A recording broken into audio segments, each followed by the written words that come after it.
maybe financially we're not all able to take time away from work. Just because you've gone from a literature major to then a finance career doesn't make you less qualified if you've been in the path for some time. I think people are searching for happiness in a different way, and it's not just financial happiness, but I also want to explore other options and different paths and avenues, and I think that's really brave. I'm going to put in the X number of years that I need for that pension, and they're very upfront about it, which is great from the planning perspective. It helps me plan for them. I think connecting with the friends, connecting with your community and different groups that there are out there will allow you this opportunity. It's not just for the college kids that are coming in. That's kind of what we used to see. Yeah, if you're doing a career pivot, why not?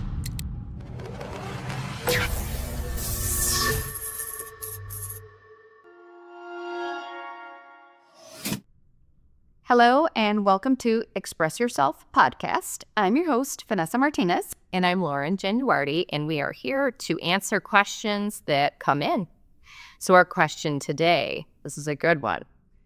Are career pivots more acceptable now? What do you think, Vanessa? So I want to say yes quickly, but then I think sometimes I'm like, oh, is that the mindset of our generation always had it harder? Because I think we tend to do that sometimes. But even from my shoes of being a manager and directing so many companies on the hiring and the firing process, I'm fully transparent in saying I used to look at that. Yes, I would get your resume, and if you went from one job to another, I would think twice about saying, oh, do I want to take someone that I'm going to invest so much time, so much energy in teaching you everything here? Yes. And then you're going to leave me. Yes. Right. I think that was the biggest scare. But because my thought process was that that's all you were doing it for. Correct. And I think now with, of course, social media, all of the posts and all different people talking, we come to realize that they are doing it for themselves, but for opportunities of growth. Absolutely. I think we are one of the last generations that looks at it from that perspective, because I had the same response when I would see someone with a lot of movement of this person isn't settled, they're not focused, they can't decide, and what's happening. And you're right, through social media, now people are talking about why they've stepped up or they've stepped back. And it's really an insightful conversation. Yeah.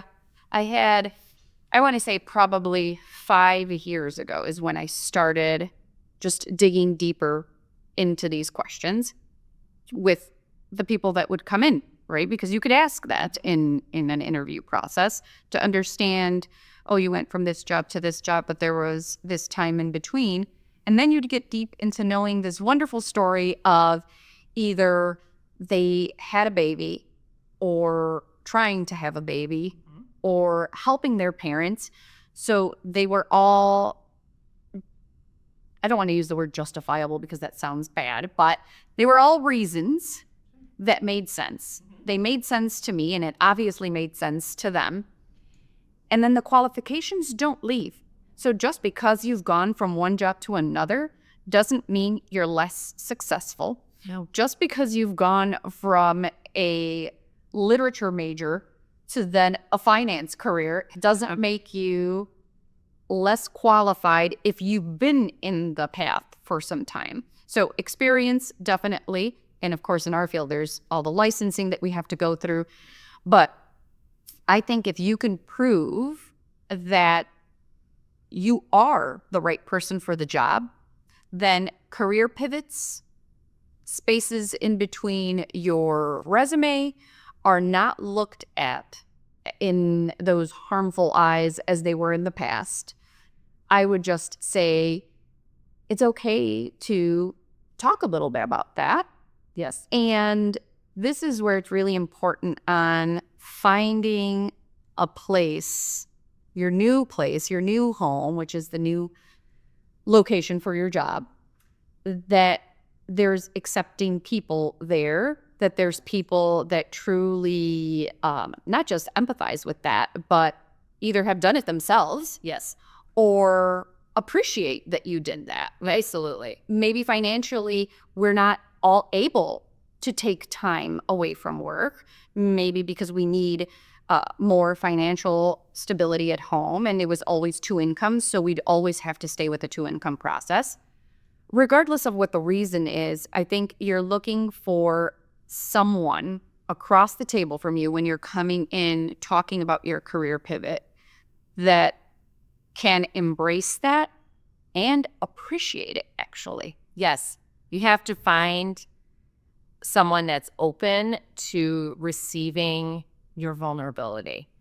And I feel like that has very much changed over the years, probably compared to when you and I went into our first set of interviews, where it was kind of button up and armor up, and we're not going to let any crack be shown.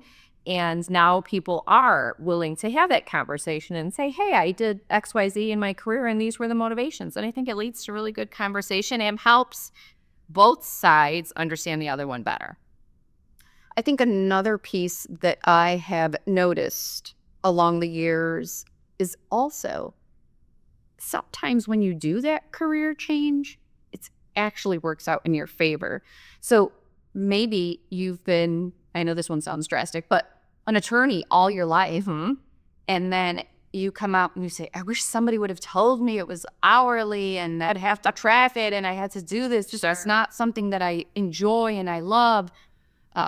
So I transitioned to this other career and I love it, right? I think that emotional freedom of saying I love what I do is so impactful that expounds the success you have in your new career.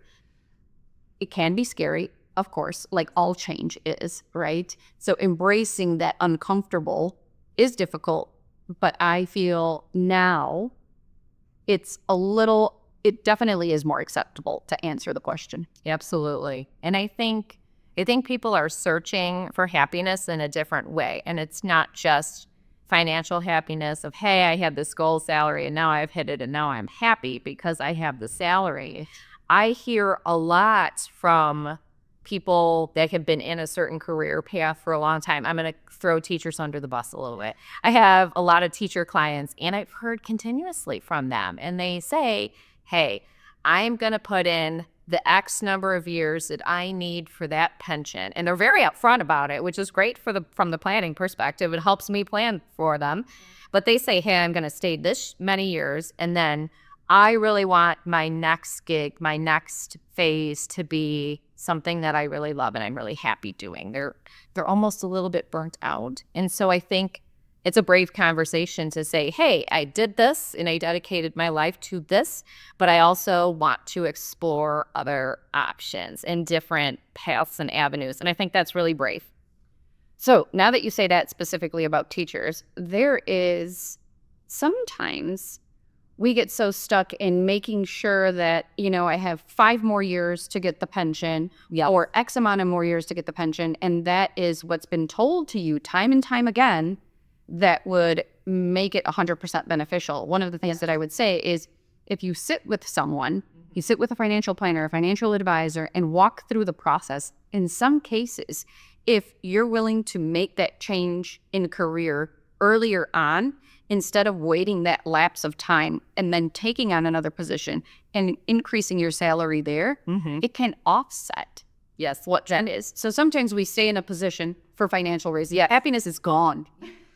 It has been gone long time ago. Yes, but you're staying for the financial reasons. And I get that. Yep. Not all the time do we have that opportunity to make the change. But if you do, and you're wondering if it does make sense or doesn't make sense, I would say talk to someone about that, plug in your numbers. There's many softwares that can help give you that answer to really tell you, okay, if you do it actually just 1 more year, or actually if you leave today, right, you will still be better off if XYZ happens. So it's about taking those risks for reaching that level of happiness that you're searching for, right? So career pivots are a good thing if you've truly tried to think it through. And what I would say even there would be, now that everyone is so open to that, to shadow someone. Oh, it's a great idea. Yes, absolutely. And see behind the scenes of what they're really doing. Not just what you think the job is, but what are they actually doing all day? Yes, a great idea. I think connecting with the friends, connecting with your community and different groups that there are out there will allow you this opportunity. It's not just for the college kids that are coming in. That's kind of what we used to see. Yeah, if you're doing a career pivot, why not? Why not sit next to someone that's doing a different role that you might be interested in and see what is their true day-to-day? Does that look interesting to you? And maybe it's more than one day, right? Maybe day one and you're like, I love it. And they're like, hold on, let's do day two because maybe you caught them on a good day. Because all jobs will have their peaks and valleys. Yes. But if you're interested in making that, I think that is definitely an opportunity to lean in on. Great advice. And of course, with career pivots, this question can go on, and we can get into more details. So if you'd like to dig more into this question, please send a little more specific questions, and we'd be glad to answer them for you. Thank you. Thank you.